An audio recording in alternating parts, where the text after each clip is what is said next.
Hello everyone and welcome to Cinderful Gaming. In today's video we're going to look at getting started with the World Eaters in Warhammer 40,000, building a force based around the Vessels of Wrath Christmas Advent Calendar detachment. You'll find the full rules for this detachment, including enhancements and stratagems, free to download from warhammercommunity.com. Today's video is sponsored by Gap Games, a fantastic miniature wargaming store in Queensland, Australia.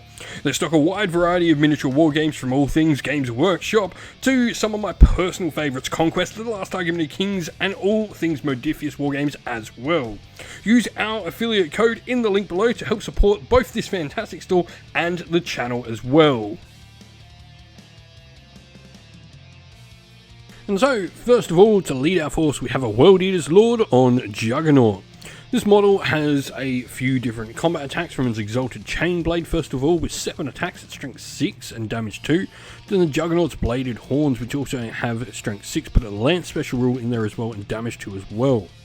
Now this model has aggressive advance, where while it's leading a unit of Khorne Berserkers, you can reroll any of the following rolls made for that unit of Advance, Charge and Blood Surge rolls. Bloody Stampede means each time this model's unit ends a charge move, select an enemy unit and you can do some mortal wounds on the charge. And as I said, you can lead those Khorne Berserkers because you've got the special rules there, but also Exalted 8-bound and 8-bound, so all of your different units. I think a nice large unit of Khorne Berserkers around this model can be really good, boasting the Blood Surge rolls there as well. Next, we have another character in the World Eaters Demon Prince with wings. The reason we want the wings is that flying move of 12 inch is just so much better than the on-foot one. It's massive how much the difference in that is. A 4-up invulnerable save there as well, 2-up armor save, toughness 9 and 10 wounds is pretty solid. Your Infernal Cannon is a few shots at damage 2, but your Hellforged weapons is really where it's at, with either your sweet profile with 14 attacks into an enemy horde, or your 6 strength 10 minus 2 AP damage 3 attacks with the strike profile.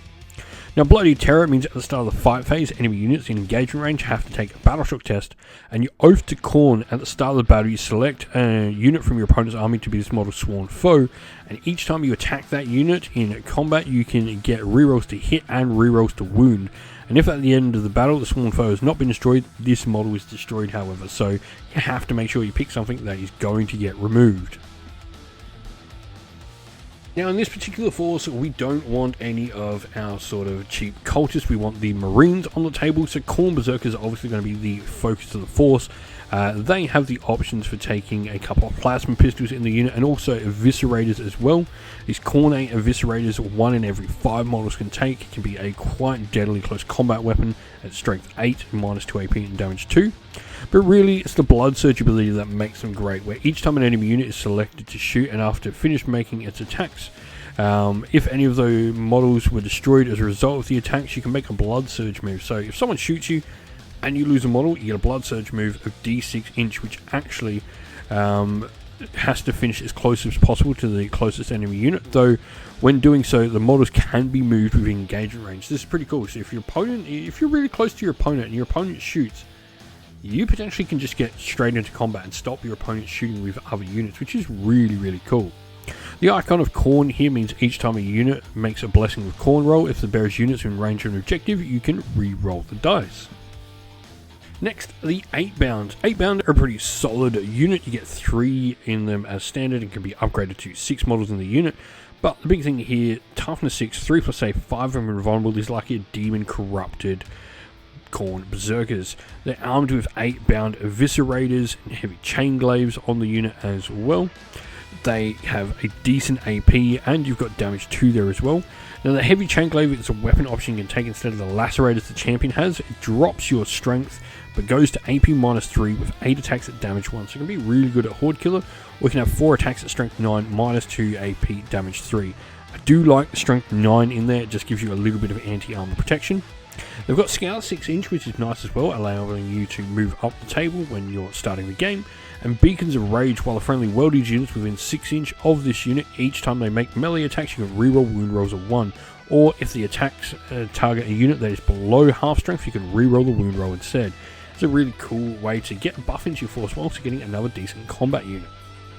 And sticking with the infantry focus of this particular detachment, World Eater's Terminus Squad is where we're going to look to last. These models can have a couple of weapons that can help you with your anti-armor issues you're going to face, like your Reaper autocannon, but also things like Chain Fist and Power Fist in combat. They can deep strike as well, and Blood Fury means each time a model in this unit makes an attack, you add one to the hit roll if this unit is below its starting strength, and add one to wound roll if they're below half strength as well. So if your opponent actually manages to take Terminators out, they're going to get even better.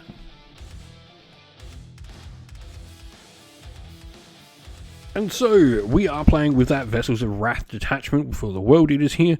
At the start of the battle round, after activating Blessings of Khorne, you can select one or more models from your army from the list below, and you can select the same type of model multiple times, indicated how many times you can do that based on the size of the game. Until the end of the battle, each time of those models has the Vessel of Wrath keyword, then select one Blessing of Khorne that's not currently active for your army, and until the end of the battle, that Blessing of Khorne is active for the Vessel of Wrath units from your army in addition to any others.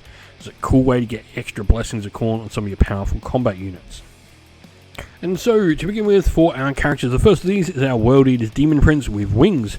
This model is going to have an enhancement called Arch Slaughterer on it, where you can improve the armor penetration and melee attack weapons from the bearer by 1, and while the bearer is a Vessel of Wrath, you can also improve the damage by 1. Then we've got our World Eater's Lord on Juggernaut, who is our Warlord, and this model has got a upgrade on them, an enhancement as well.